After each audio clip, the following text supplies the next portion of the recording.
Embattled, former SABC's acting CEO James Aguma resigned from the organization this past week. Aguma was facing 10 charges, including the breach of his fiduciary duties and providing false information under oath during the disciplinary hearing of former Chief Operations Officer Mr. Hlaudi Motsoeneng. Meanwhile, the SABC continues to face financial challenges and has requested a financial bailout from the Treasury. Earlier on, I spoke to SABC interim board chairperson Khanyisile Kweyama to shed more light on, amongst others, the current state of the organization. Here's how the conversation went down.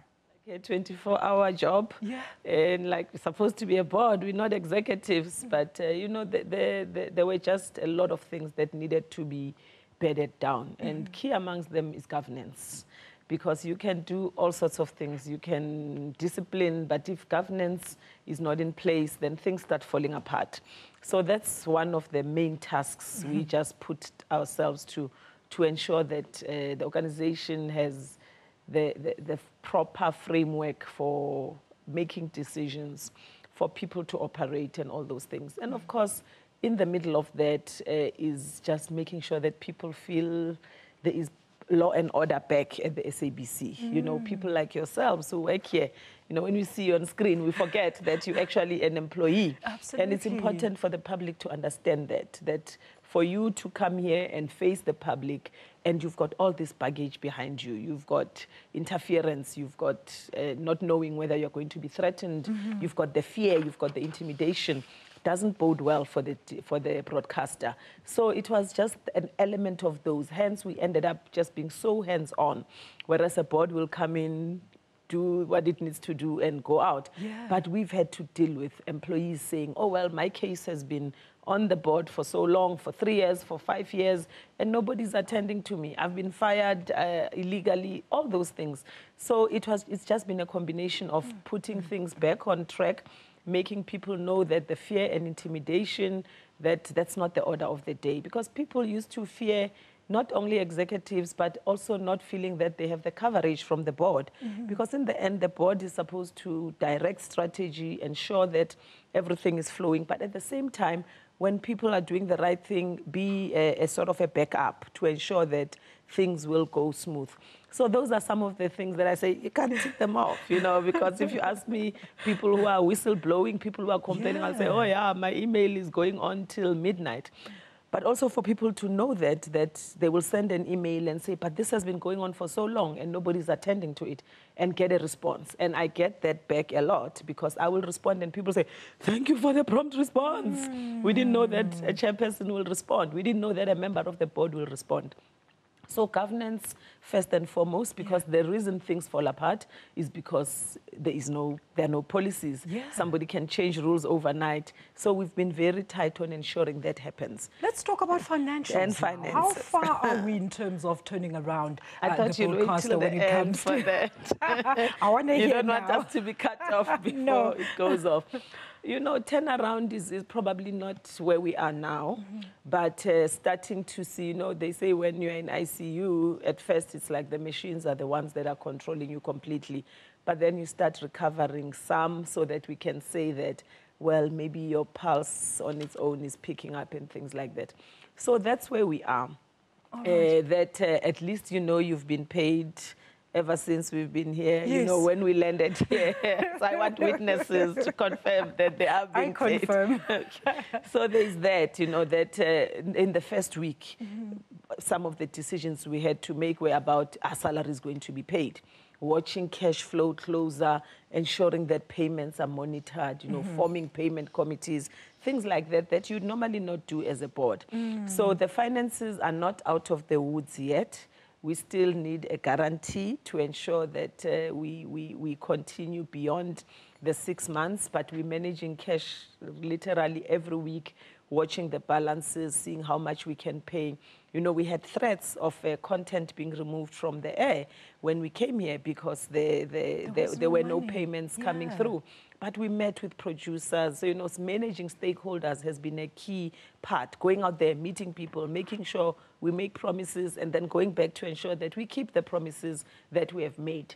So, you know, we're not dancing and celebrating about the finances yet, but we, at least instead of sleepless nights, you get to sleep for about 2 or 3 hours a night, if that there explains is a little it. bit of rest there. Ma, staying with the financials, we know that there's currently a forensic investigation.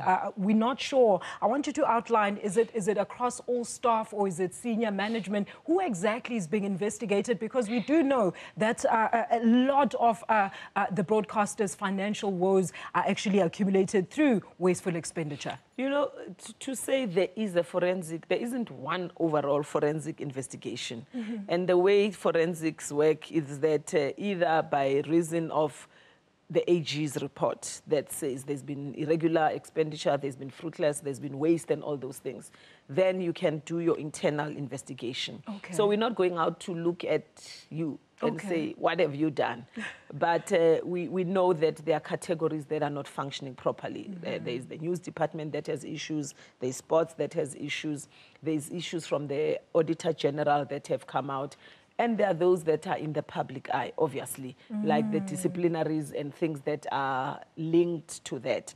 So forensic audits will then be investigated on each of those. And as the results come out and determine that there is wrongdoing, there is mismanagement, then you take those further. The relationship you refer to with the SIU, where we have engaged with the SIU to then deal with what would normally bring external investigators to do. So those are there. So yes, to answer your question on your lead when you introduced, yes, the matters around Mr. Aguma, around Mr. Motsoeneng have been reported publicly, are in public protector's reports, are in the Auditor General's reports. So Mr. Aguma's charges did have, as a background, some of those forensic investigations, the additional charges that we made. Ma'am, maybe you'll comment on the reasoning or the decision by the board to let Mr. Aguma resign, because a lot of people are saying it was just a slap on the wrist for him. You don't let a person resign. A person resigns. You know, a person decides to resign. You can't say, okay, you can resign. Or when a person resigns, you can't say, oh, well, sorry, you can't resign. We obviously are always guided by legal advice. So when it came to us that Mr. Aguma is going to resign, and we should clear that it wasn't an offer. Okay, because Mr. that's what the media is reporting. Resigned, yeah. And first you would have seen that the disciplinary hearing of Mr. Aguma was put to a independent chair. So we were not doing the disciplinary. The chair was doing the disciplinary. And when a chair is doing that, he is the boss of the hearing. So if evidence comes to him, he makes a decision.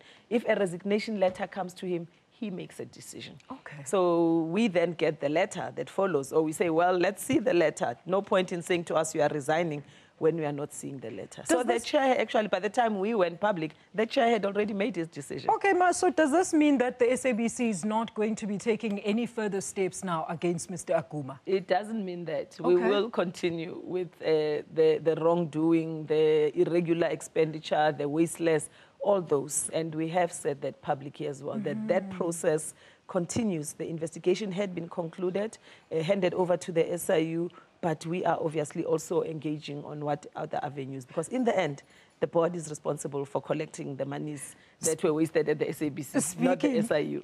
Speaking of those monies to be collected, is there any sort of mechanism to bring those to account, whoever has been implicated in the wasteful expenditure, to try and collect that money back from them? Yes, the courts of law, you know, we can issue summons, we can approach the courts, there are a measure of, but the courts of law, because before you, even when a sheriff comes to your house, he must show that he's got a court judgment. So those are the measures that will be entered into. Ma, there's a big cloud hanging over staff in the building. A lot of people are asking, there's been rumors that the news channel doesn't have money to keep running. Or can you assure the viewers and even the colleagues at this stage that the News 24 channel is going to be given a lifeline? No, and we really rely on you to stop the rumors when they come, because it's also about your job. Rumors. So the SABC is in a very unenviable position in that the same people who pass the news are actually the staff. The people that are here. So, you know, I think that's also a responsibility that we need to plead to employees and our staff,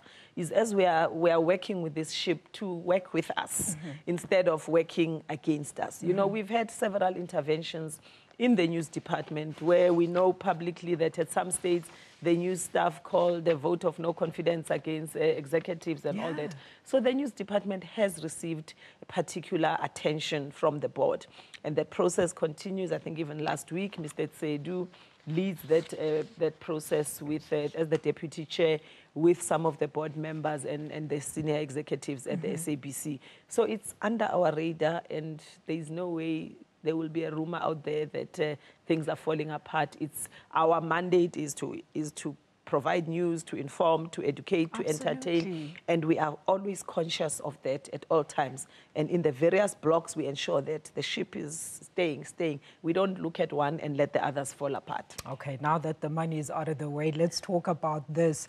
We know you've just made a pronouncement on the review of the policies. Talk to us about the intention, the strategy, as well as the outcome of the whole process, Ma. First, we should say review of policies is nothing sinister here. Is that any organization, any company, because it changes, it transforms. You know, remember the people who were sitting here doing interviews 10 years ago, they are my age, they've moved on. You come with different ideas, you are younger, and you work in a different environment. You know, we've got so many mediums now, social media, all those. So we constantly need to review to ensure that we are relevant, we are staying on course, we are meeting all the challenges that we have to as a public broadcaster. So the editorial policy review is a periodic review, but also the fact that some policies were adopted in the past without going through the proper channel of going to ICASA and ensuring that all that was in order. So ICASA, some stakeholders complained. We lost that case, and we had to go back to the drawing board. And that was mainly in public participation. So we are going through that process.